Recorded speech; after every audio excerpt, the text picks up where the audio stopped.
Good afternoon. My name is Nate, and I drew a card of a fairy tale that I don't know well. First, I drew something that he's going to present, so I won't share that with you now. Then I drew Hansel and Gretel, and I don't know that story at all. Some of it I know. And then I drew Peter Rabbit, and I don't really know that story either. I know the nursery rhyme, but it wouldn't be very fun for me just to tell you the nursery rhyme. So I want to ask each of you to shout out some nursery rhymes or fairy tales, and I'll pick one and tell you about Rumpelstiltskin. it. Shout them out. Rumpelstiltskin. Snow White. Brer Rabbit. Brer Rabbit, that's another rabbit. Snow White. Snow White and the Seven Dwarfs. Very well. So, once upon a time, in a land far, far away, there was Snow White. And she was walking through the forest, and in that forest she came upon this quaint little house. It wasn't very large, it wasn't very small, because seven dwarfs lived in there. One was named Grumpy, and he was really a grumpy old person. And one was Dopey, and he kind of walked around like didn't know what he was doing. One was a doctor, pretty interesting, right? But these seven dwarfs, when she showed up at their house, and she knocked on that door, they said, "Come on in, we're having a party." And they were all sitting around having a good time. So she came in. Stop there for a second. So your ready state has become very wiggly.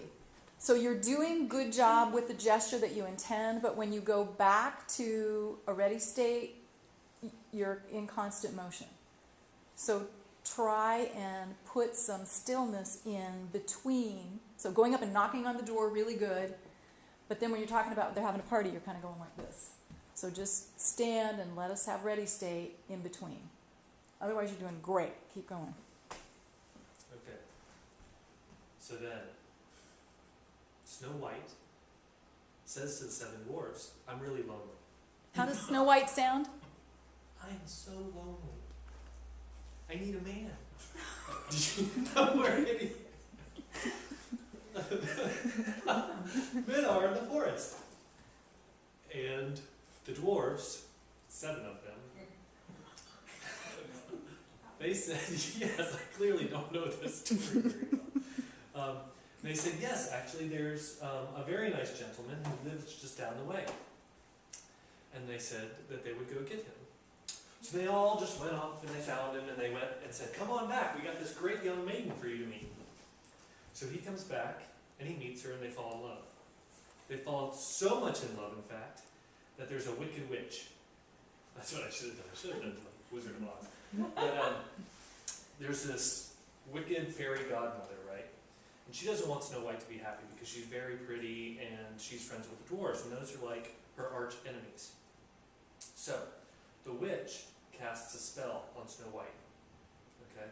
And Snow White goes to sleep. She gets very sleepy. She wants to go to her bed, and the dwarfs are like, "What are you doing? Why are you going to sleep?" And she says, "No, I just need to sit down." And then she falls asleep. And the dwarves, they're beside themselves. They don't know what to do. They start running around.